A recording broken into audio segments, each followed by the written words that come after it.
Lakini kabla hatujakwenda kusikiliza maneno ya Mungu, nitakwenda kuomba kwa kifupi.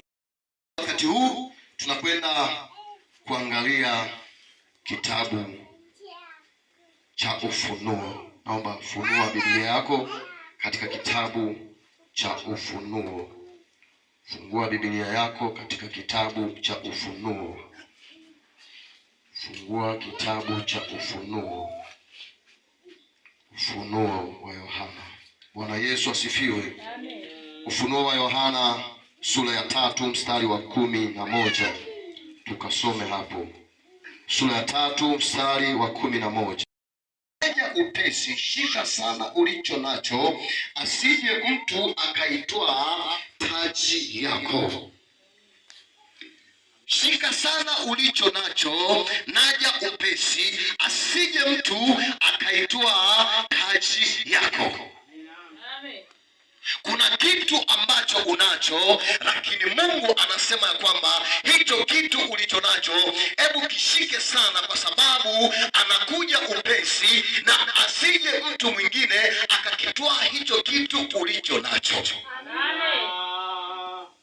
Nasema kuna mtu hanielewi. Nasema hivi, kuna kitu unacho, lakini Mungu anakukumbusha kwamba hebu shika hicho ulicho nacho, kwa sababu kuna mtu anaweza akaja akakitwaa hicho kitu ulicho nacho. Sijajua mimi kitu gani unacho. Bwana Yesu asifiwe.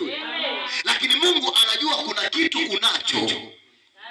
Sijaelewa mimi ndani ya moyo wako kuna kitu gani unakifikiria, lakini Mungu anajua kile kitu ulicho nacho.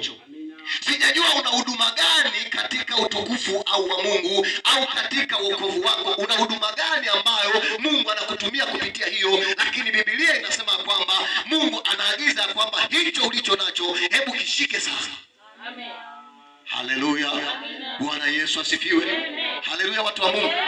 Kuna mwingine anasema mbona mimi sina kitu chochote, wala sina fedha, wala sina kitu, wala sina gari, wala sina nyumba, na wala sina mume, na wala sina mtoto. Mtashika kitu gani? Lakini Mungu anaelewa kitu kilichoko ndani yako. Wewe yawezekana na wewe haukijui kwamba una kitu gani, lakini Biblia inakukumbusha kuna kitu kipo ndani. Mungu alipokuokoa kuna kitu alikiweka ambacho Mungu anatamani ajivunie hicho kitu. Hivyo kishike sana hicho ulicho nacho. Amen. Haleluya. Bwana Yesu asifiwe. Tukisoma Ufunuo huo sura ya 2, tusome tena Ufunuo sura ya 2 mstari wa 25. Anasema haleluya watu wa Mungu.